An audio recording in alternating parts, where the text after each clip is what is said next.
Since you can't even do chores properly, you might as well just keep working, huh? Those words really annoyed me.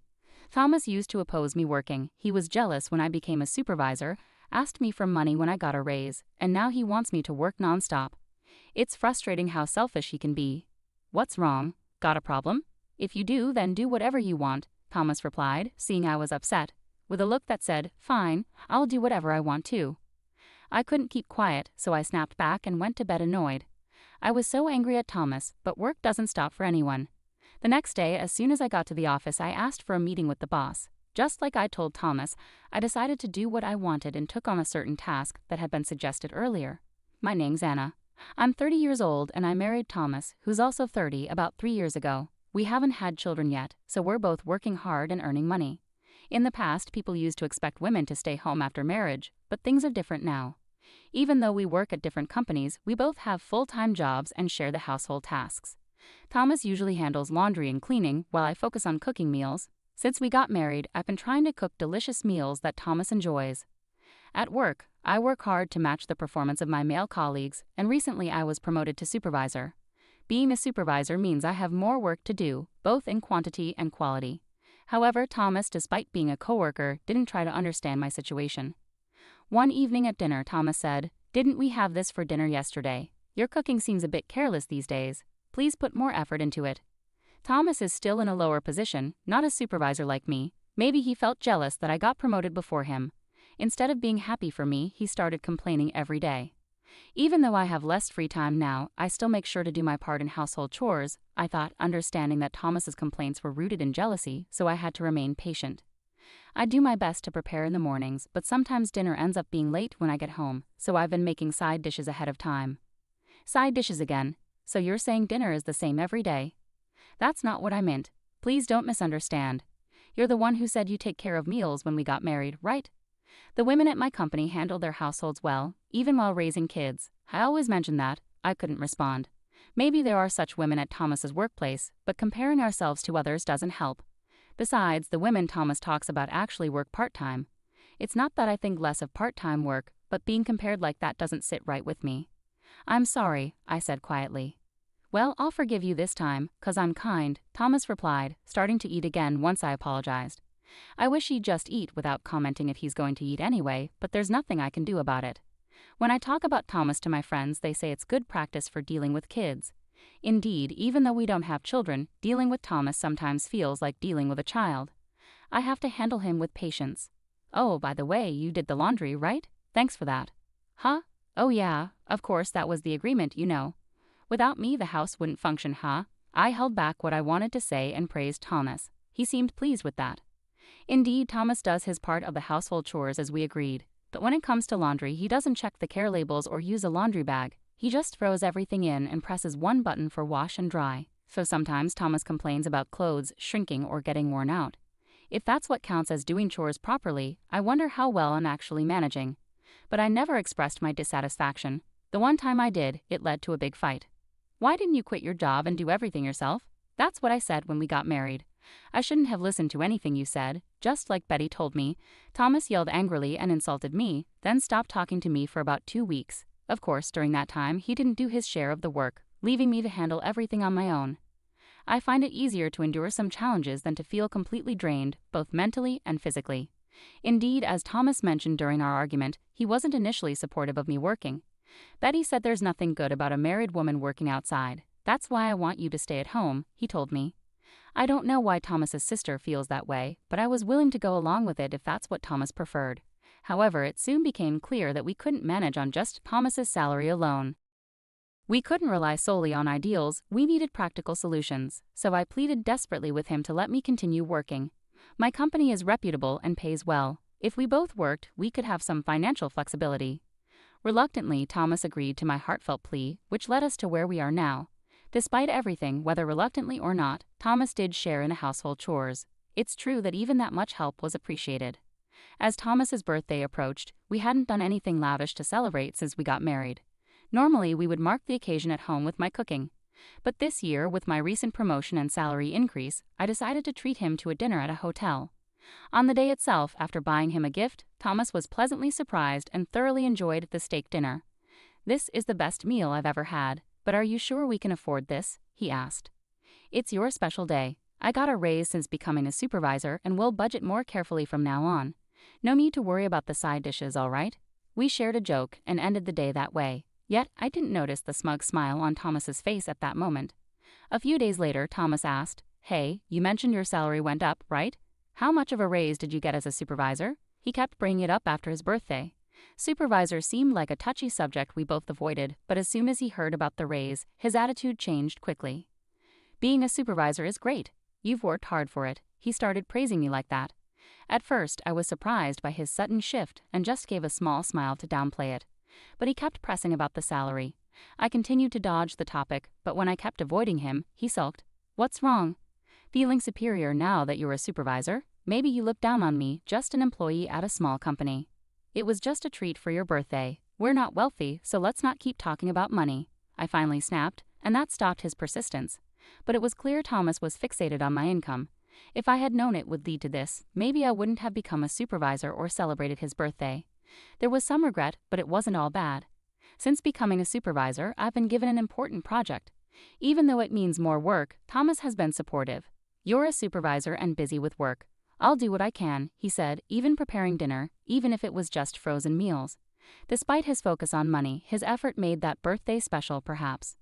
Later, when the project settled down, Thomas asked eagerly, "So you've been busy, you must be getting a special bonus, right?" I was taken aback by his question. "No, why would there be a bonus?" I replied wearily, surprised. Then Thomas erupted. "Months of overtime and no bonus. What was the point of me helping then? What a lousy company." I didn't have the energy to argue back. Is there supposed to be a deeper meaning behind a couple's cooperation? The idea of him criticizing someone's company was hard to believe. That was the moment I couldn't hold back anymore. "What I meant was, I appreciated your help, but is this what you really think?" I responded, and Thomas fired back. This led to a heated argument. "Enough, let's stop. I'm tired and going to sleep," I said, ending the conversation abruptly. After that, I couldn't bear to look at Thomas for a while. Sometime later, I had to go on a business trip. We hadn't spoken since the argument, but I needed to inform him since I would be away. "I'll be gone for 2 nights and 3 days on a business trip. Please take care while I'm away," I told him. However, perhaps still upset, Thomas didn't respond. Without resolving things, I left for my trip. Busy with work for 3 days, I found myself wondering about Thomas during my breaks. Was he eating well? I worried, but my pride stopped me from reaching out. Being apart helped me calm down, and I planned to apologize upon my return. When I returned after 3 days of work, I brought back some tasty souvenirs and headed home. "I'm back," I announced upon entering, but something felt strange right away. There were many unfamiliar pairs of shoes by the door, and the scent of cooking filled the air, not the usual frozen meals, but the unmistakable aroma of home-cooked food.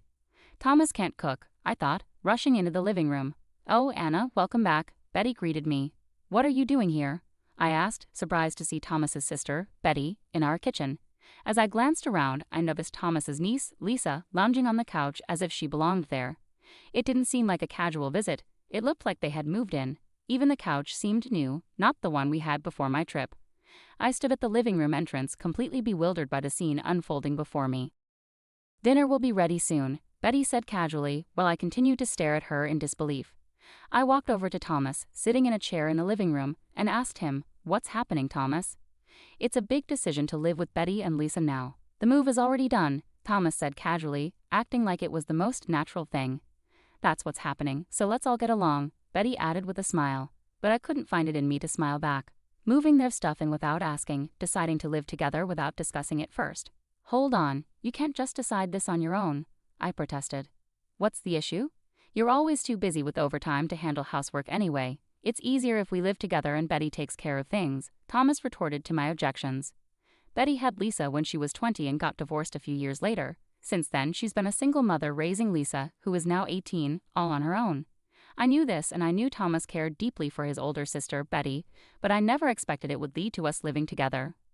"Come on, Anna," Betty said confidently. "Nice to meet you," Lisa murmured quietly. My head was throbbing, but I couldn't accept the situation silently. "I'm sorry, but I can't live with all of you," I said firmly. However, Thomas laughed at me as if it were a joke. "Why not? Since you can't even handle housework properly, you might as well keep working, right?" His words irritated me. It was Thomas who initially opposed me working, jealous of my promotion, then relied on my salary increase. And now he was telling me to keep working, It was unbelievable and selfish.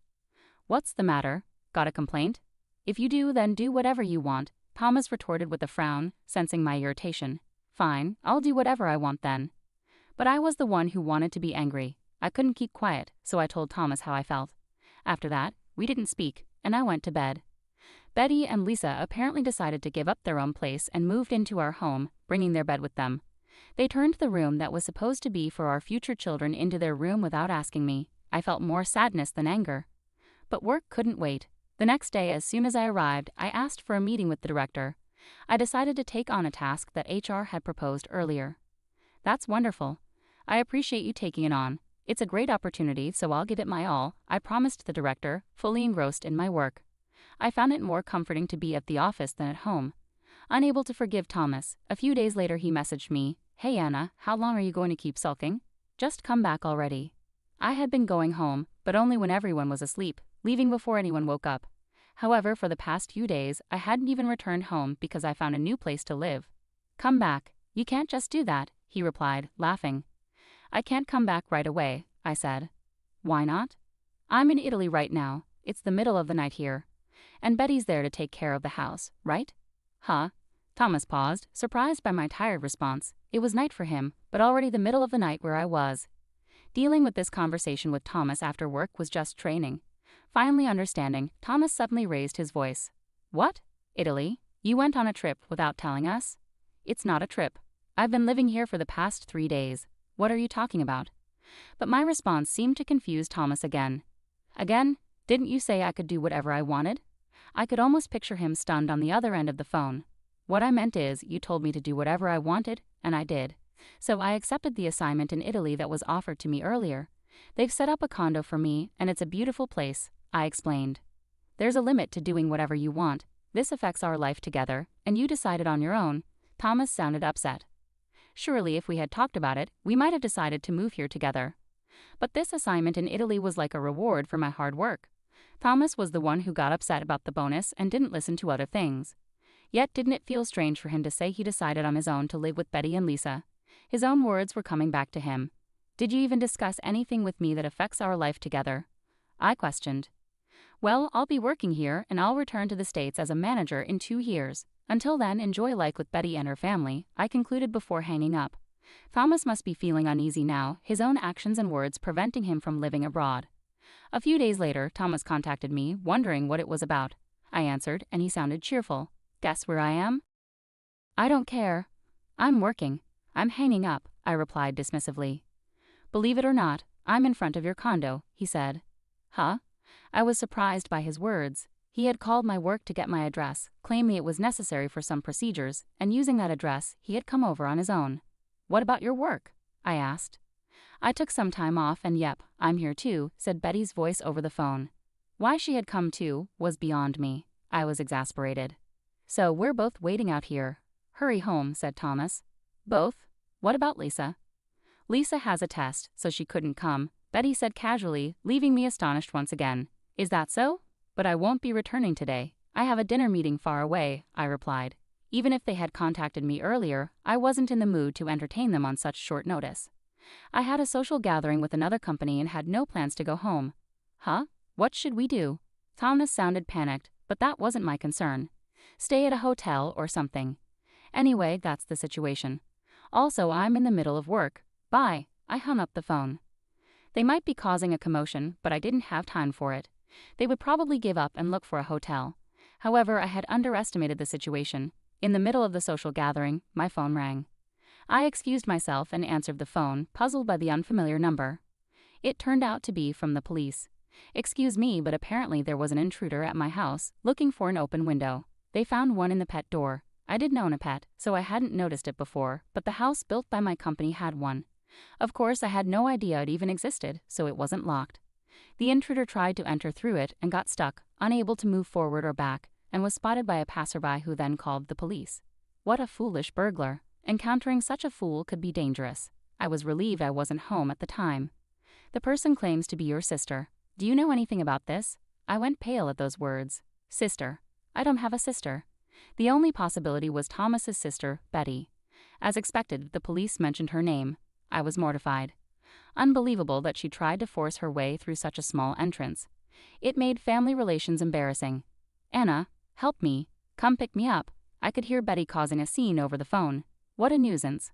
Although I could have gone to pick her up, I told the police. She may be my sister-in-law, but I can't forgive her for trying to break it in my house.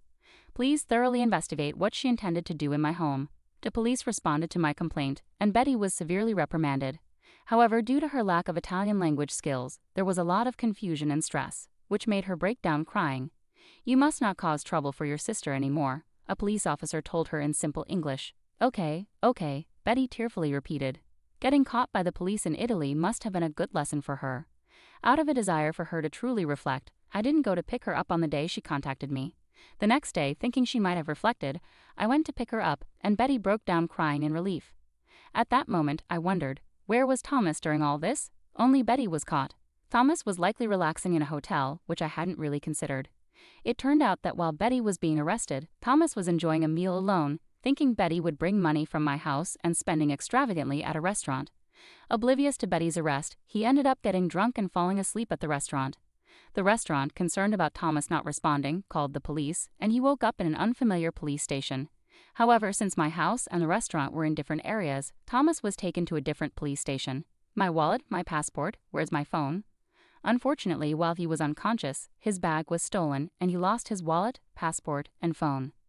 Thomas couldn't speak Italian and was arrested for dining and dashing, unable to seek assistance and ending up in police custody. I only realized Thomas was missing after Betty was released and asked about him. After learning the details and following Betty's account to the restaurant, I found out from the owner that Thomas had been taken by the police. When we visited the police station, Thomas, looking pale and emotional, broke down in tears when he heard our names. It felt like déjà vu. I explained the situation to the restaurant owner, settled the bill, and apologized. Despite the theft, the owner, feeling sympathetic towards Thomas, decided not to press charges for the dine and dash. However, what followed was a hassle. We had to go through procedures for the lost passport and contact the embassy because of Betty and Thomas. I couldn't focus on work for several days. Just when I was about to explode with frustration, Thomas casually remarked, "I thought everything was settled. I'm glad it worked out. Let's go back to Anna's place for now." Their nonchalant attitude infuriated me. Glad? This is not okay for me at all. After causing so much trouble, how can you call this a good outcome? "I'm sorry, but maybe it's best if you return to your own home and don't come here again." My outburst silenced them both. "I'm filing for divorce this weekend," I declared firmly. Thomas reacted with shock, and Betty stood beside him, equally taken aback, glancing between us. "There's no point in staying married to you." Betty moved in without asking, got arrested in Italy without knowing the language, and disrupted my work. It seemed they finally grasped the seriousness of my anger. With their heads down, they stayed silent, while onlookers chuckled at two adults being scolded by a woman. But my anger was far from subsiding. "So I'm divorcing you. You don't have any objections, right?" I asserted, feeling entitled to live my life freely after rescuing him from the police. Thomas reluctantly agreed, reflecting on his actions, and responded quietly. Initially, Thomas had requested a 4-day leave from work, but due to his arrest and lost passport, he missed his return flight by a wide margin. Without a phone, he couldn't extend his leave and completely overlooked his work responsibilities. What's worse, he hadn't shared any information about his ongoing project, intending to take all the credit himself. His delayed return and lack of communication caused him to miss a crucial meeting, resulting in the cancellation of important deals with a client. Despite the significant losses incurred by the company, Thomas was fired. Betty, furious over this situation, had a heated argument with Thomas. Originally, Thomas quitting his job and moving in as a housekeeper resembled what happened. However, things took a turn with Thomas divorcing me and losing his job. With no income provider, our home became a place of frequent and intense arguments. Why? I understand all of this thanks to Lisa sharing details with me. "Children can't choose their parents, but if I could, I'd choose you over Mom," she told me. Divorcing Thomas meant that Lisa and I were no longer related by marriage, but she still reaches out to me for career advice and to discuss her mom, treating me like a sister. I'm glad she sees me that way. Even though we don't see each other often, I'm continuing to work in Italy. Originally, I planned to return to America after 2 years, but now I've decided to stay and continue working here. I've also developed a strong bond with a man I met locally. I'm ready to leave behind the difficult memories and the beautiful surroundings of Italy and pursue new happiness.